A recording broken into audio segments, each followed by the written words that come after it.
All right. Well, everybody's all smiles this morning. Welcome to another episode of How I Met Your Mortgage. I'm your host, Adam Smith, with Just the Tips Coaching. With me, as always, is our marketing director, Jen Waybor. Good morning, Jen. Sorry.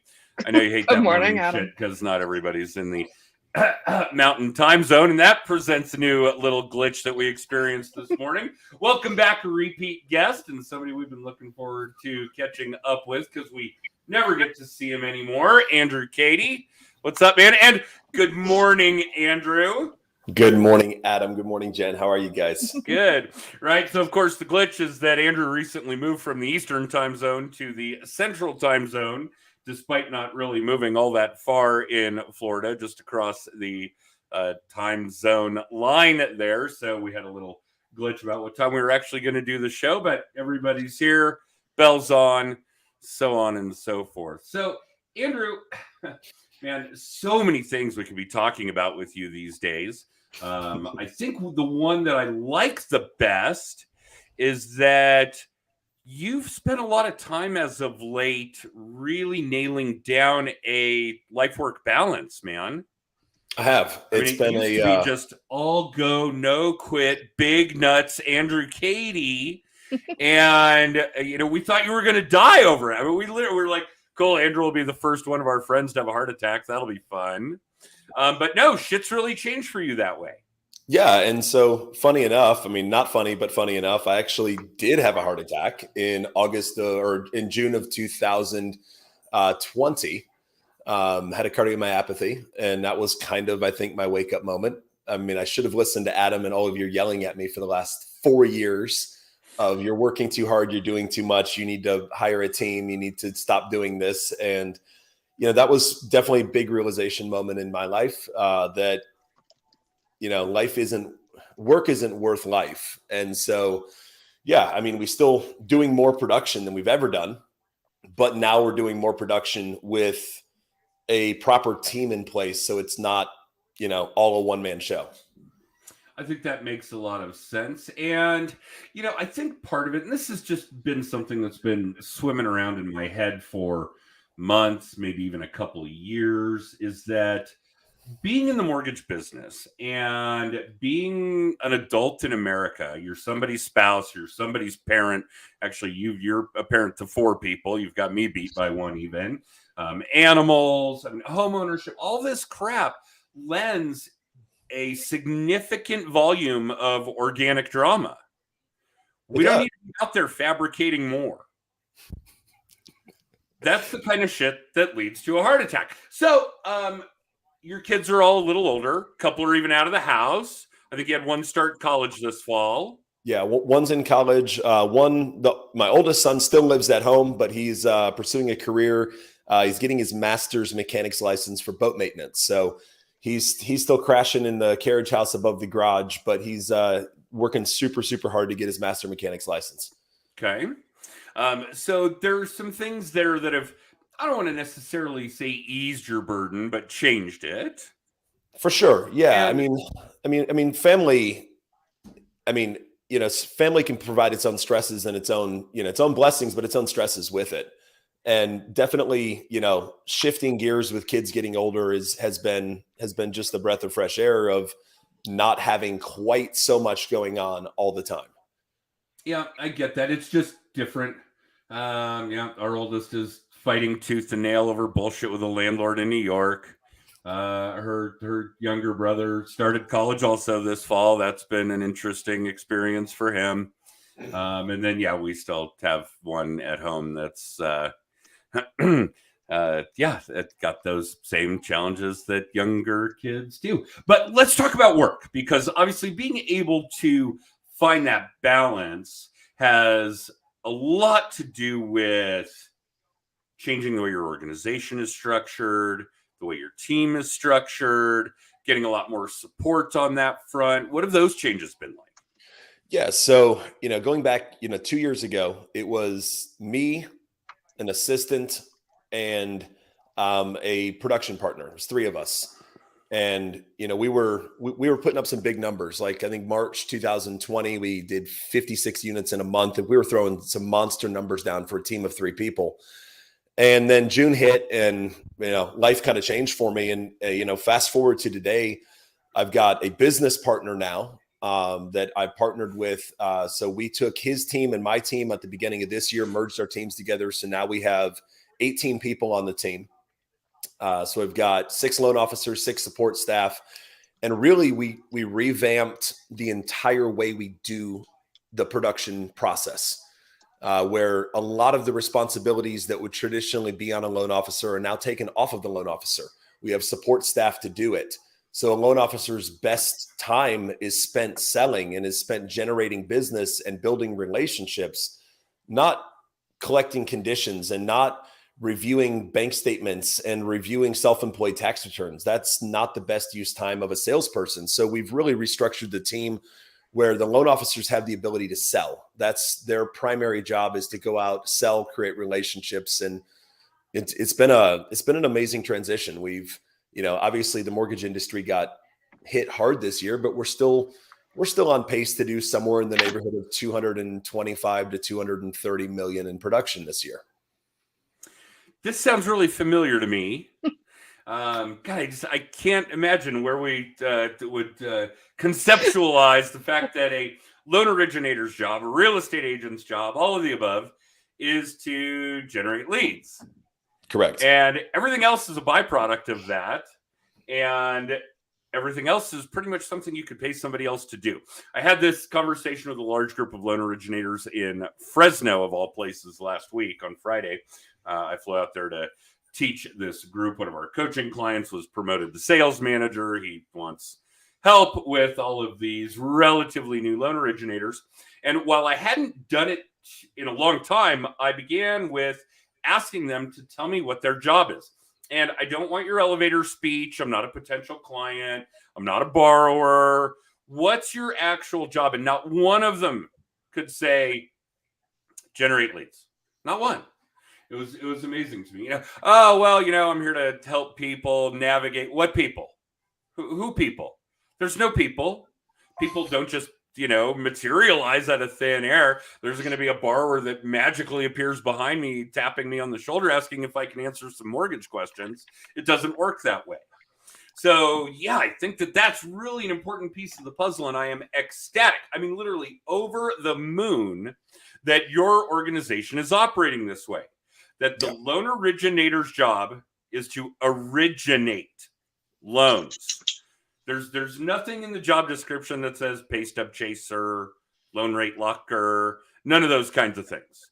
These are all things that are a byproduct of Correct. Originating business. Fantastic.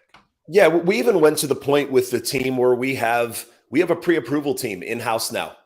Where you have CPAs and underwriters, former CPAs and underwriters that will actually go in when we get an application in. They're the ones that pull credit, structure the file, calculate the self-employment, highlight the tax returns for underwriting of where the income's coming from, and send it back to the loan officer and say, hey, we reviewed the file. Credit looks good. Here's where your credit score's at. Here's the possibility for a rescore if we pay this down.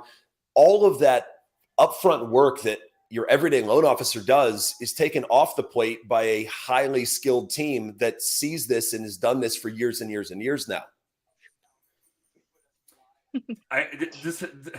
We're stunned. Jen and I are literally like speechless. So many, the vast majority, still 99.9% of the industry failing to do it this way. I don't even know how to describe how big a failure in the industry this is, that we have loan originators doing all this work instead of originating loans. Agreed. It's mind-boggling. All right. It is. So let's shift gears a little bit, because obviously the loan originators, and this is true of real estate agents, if you guys are out there watching or listening live or in syndication, whatever, I think that it's really important to understand that we've got to find those people. We got to find those buyers. We got to find those borrowers. We got to find those sellers, et cetera, et cetera. And obviously in that similar time frame, Andrew, a lot of this, of course, is because you're not doing that work that you shouldn't be doing anyway, is that you've been able to spend more time doing some shit that really drills down into that lead gen environment. There were a couple of things we had talked about off camera that are off before we went live that really struck a chord. One of them, of course, is video. And your video work has gone to a new level in that time frame. Jen and I watch it closely. It's a lot of fun. It's ridiculously informative.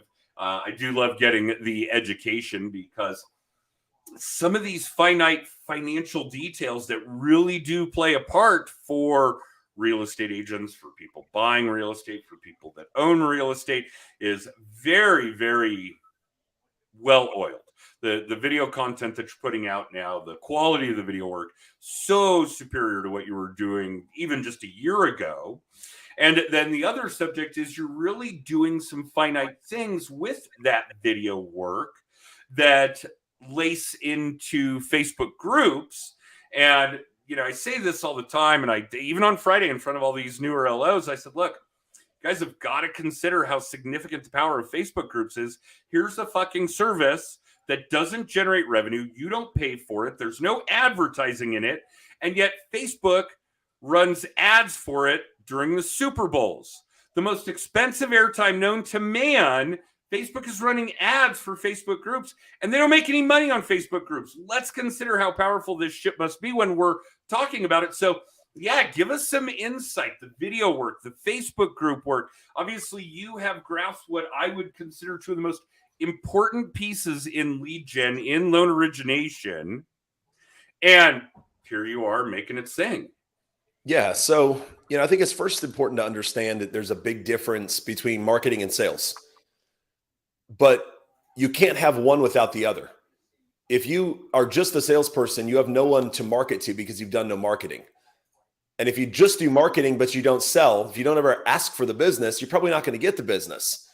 And so I think there's a lot of loan originators that don't grasp that there's two separate things of sales and marketing. And when you can actually do both and do them both well, that's when business really takes off. So yeah, when I freed a lot of my time up, I actually went and bought studio quality equipment.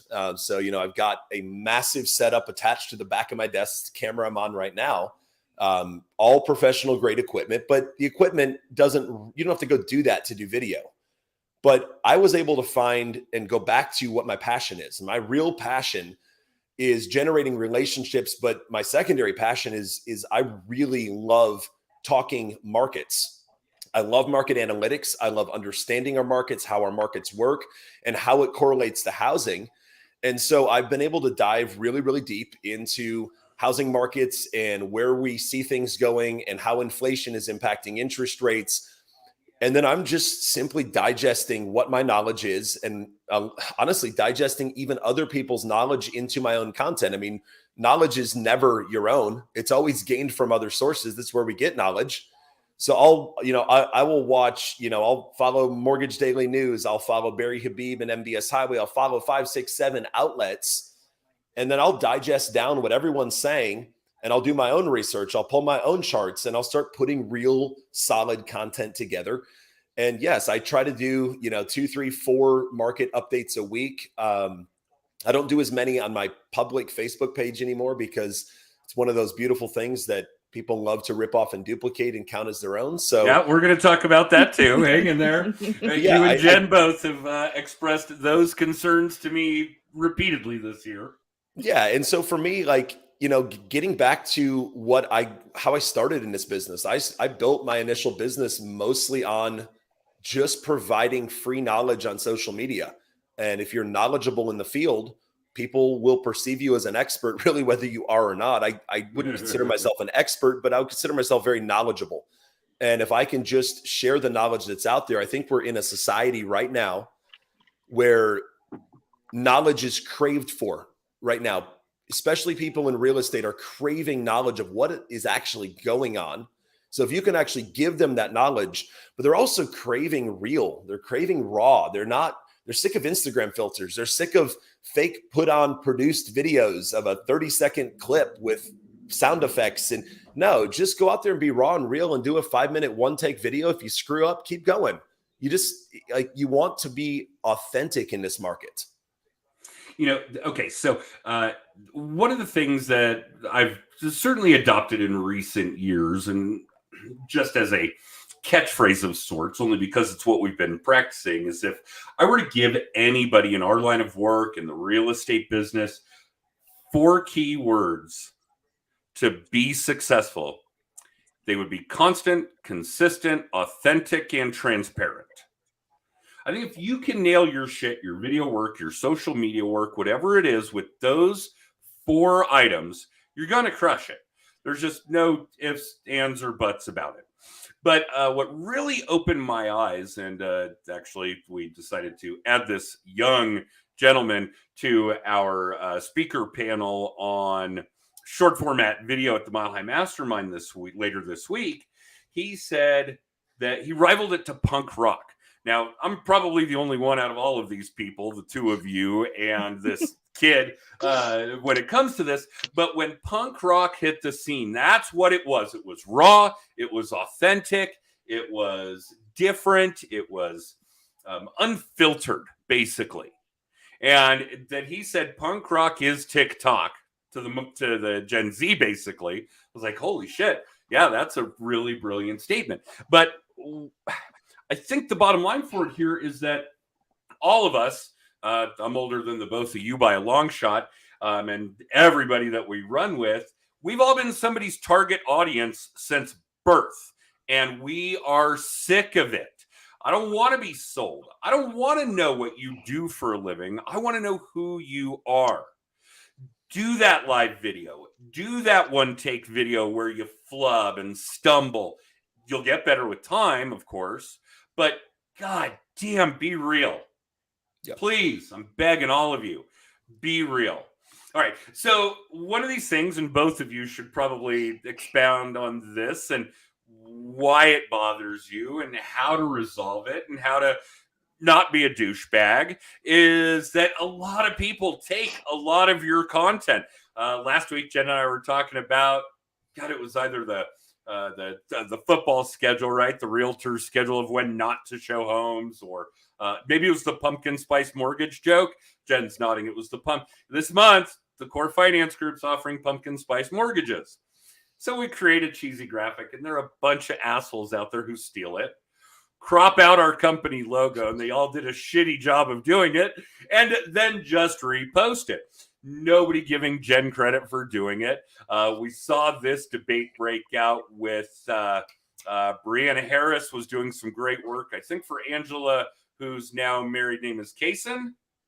And look, people, steal the content, fine. That's what we do all across social media. That's what the world is. There are really very few new ideas out there, period. But for fuck's sake, give the OP, give the original creator their credit where it's due. Jen? I will say TikTok of all platforms holds people accountable on this shit. Like if you post something that's a trend on TikTok and your video goes viral, if you get 6 views, no one's going to care. But if your video goes viral and you did not give credit to the person who came up with that idea, TikTok will come after you. Like, where's the credit? How dare you? And it's part of Gen Z, right? Like it's part of that authenticity. Like, don't be a dick. Don't pretend this was your idea. It's totally fine to duplicate it. I mean, there was somebody who reposted the Broncos schedule, and that graphic takes a lot of work, a lot of work. And somebody reposted on Instagram and did not crop out our logo. And I keep meaning to go back and thank them for that, because they did crop the hell out of it to post it to Instagram, but they left the logo. So there's still that trace back to the original source. And it's a matter of respect for the people that are doing the work. Like Andrew's talking about all this work that goes into these updates, these market updates. And then for someone to just rip that off, like, I know there are a string of Facebook messages where Andrew's like, can you believe these people? I'm like, yeah, actually I do, but what are you gonna do? But Andrew, you found some solutions for that too. Yeah, and let me preface the solutions by saying, it's just rampant, and if I post a meme on Facebook, rip it off. I don't care. But if I'm going to spend 4, 5, 6 hours doing deep dive research and pulling charts and data and writing 4, 5, 6 paragraphs on the housing market, and you want to just download those images, post them as your own without giving credit, that's a really shitty thing to do. You know, there are people that I have friends in the mortgage industry that will shoot me a text and say, hey, do you mind if I copy your post? No, go for it. At least you asked. You know, at least you had the courtesy to shoot me a text and say, do you mind if I do? No, that doesn't bother me. But I posted one, what kind of drove me nuts is I posted one that literally took me about 6 hours. And I waited about, I don't know, 3 hours, and I searched Facebook in quotes for a section of mine. And I found it had been posted as people's own content, not shared, but reposted on their walls 73 different times by loan officers around the country.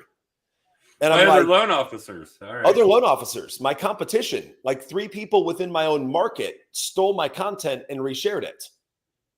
And to me, it's just wrong. Like there's just a level we don't go to. So what I did is I started a few months ago, or a couple months ago, I started a Facebook group called the Epic Housing News.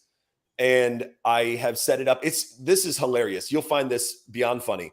So I've advertised this group on my Facebook page, my personal page, said, hey, realtors, I have a Facebook group in all caps exclusively for you with housing market updates. We're not going to spam you, blah, blah, blah.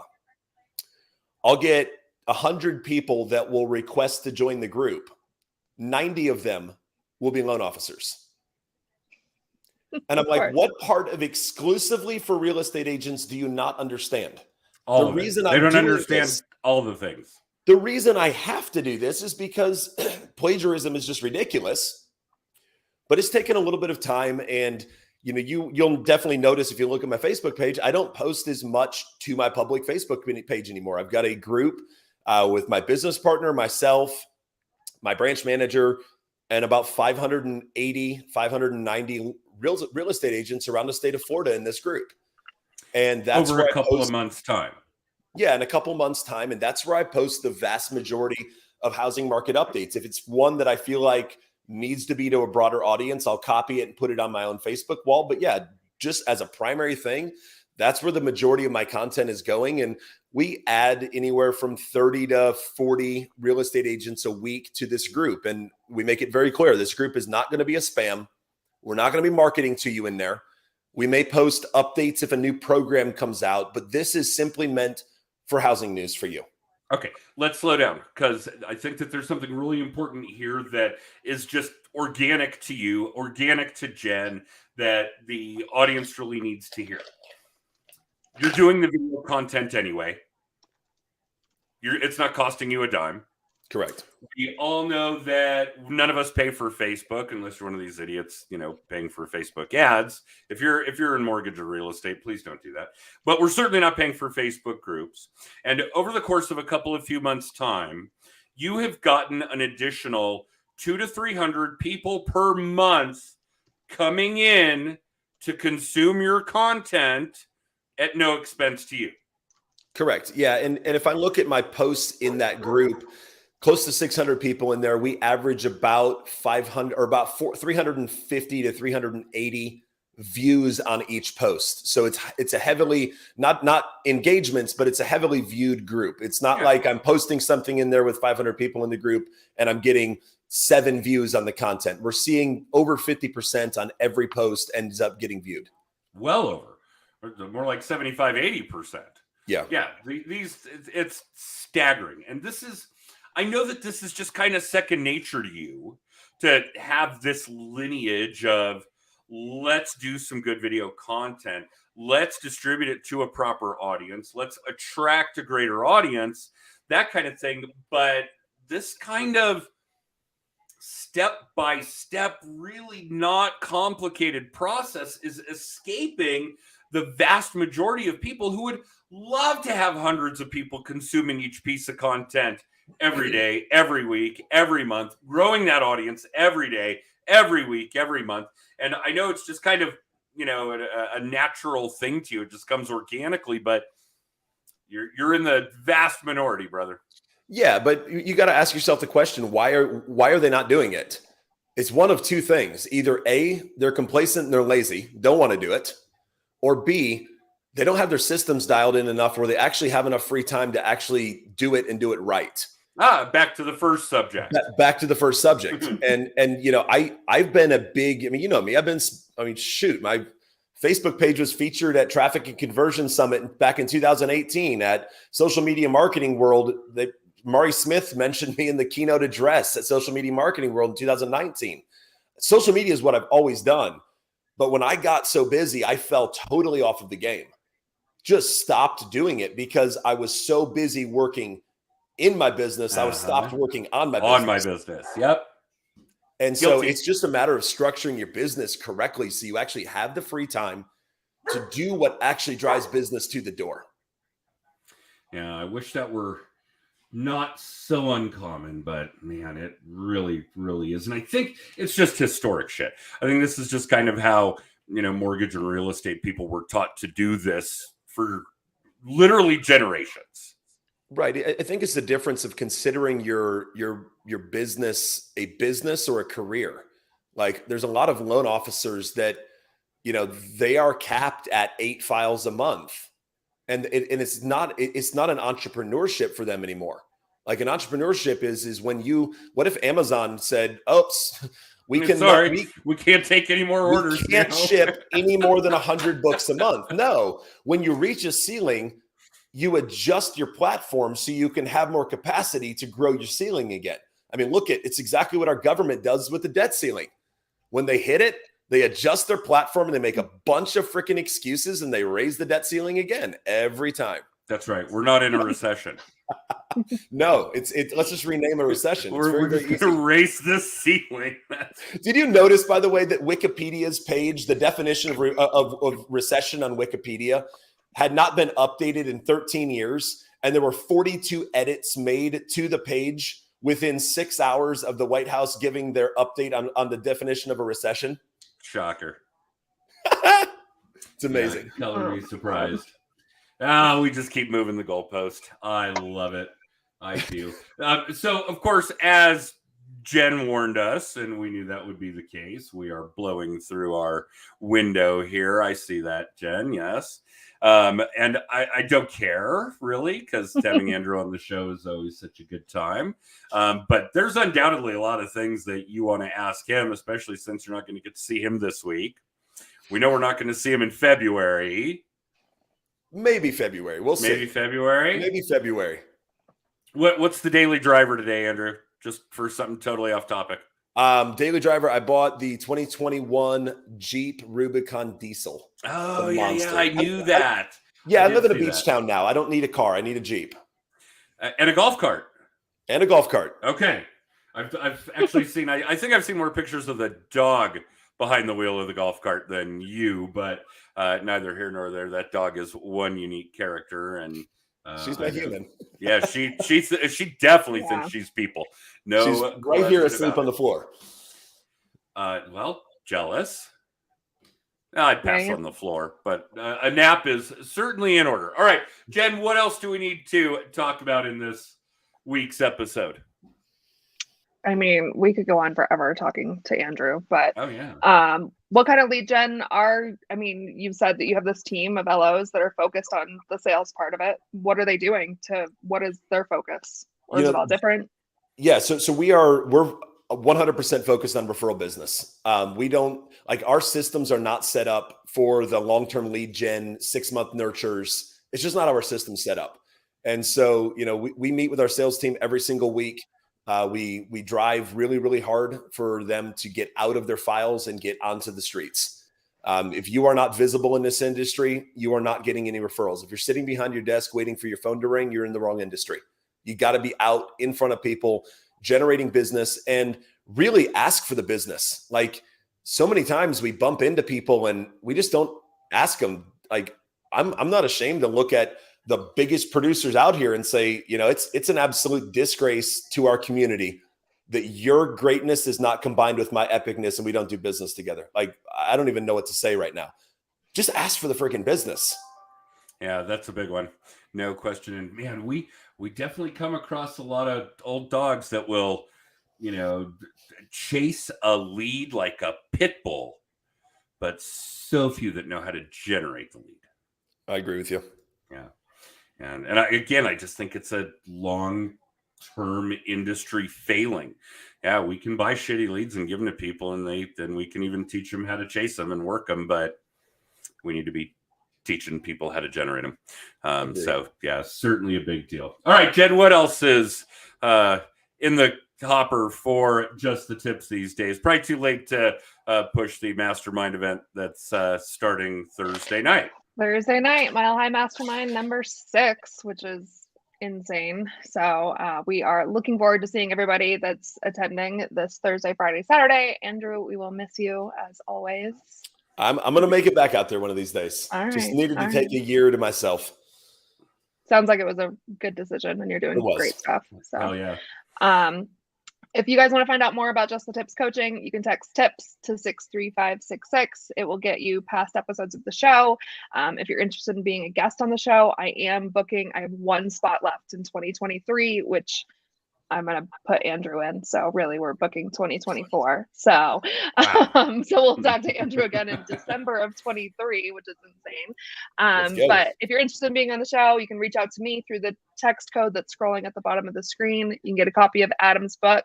You can book a free hour of coaching with us. All the things, Just the Tips. Find our podcast, which soon, once I get back from Spain, I will be moving to a new platform. So that'll be exciting too. So. Wow. Surprise, Adam, I'm moving the podcast. I love how things just kind of go, and they just go. I like that. Andrew, this is what Andrew's been preaching the entire episode. Have people that just make shit go. Stephen Brand says, great job, guys. Thank you, Stephen. I'm sorry we won't see you this weekend either. Who knows when we'll catch up with Stephen again. But yeah, so for all of you watching live or in syndication, thank you for, or listening, I guess would be more appropriate. The podcast listenership is far in excess of the viewership. But thank you for watching or listening live or in syndication. We will be back next week. 2 weeks, just you. 2 weeks. We're going to take a break in this coming week after our big event. And 2 weeks from now, we will have another episode of How I Met Your Mortgage. We are on at 10:30 Mountain Time, Andrew. Mountain Time, 10:30 Mountain Time. I got it. You can go get something to eat now, buddy. And we will see you guys next time. Thank you, Andrew. I know carving out this kind of time is a big deal, and we do appreciate it, and we love you. Love you too.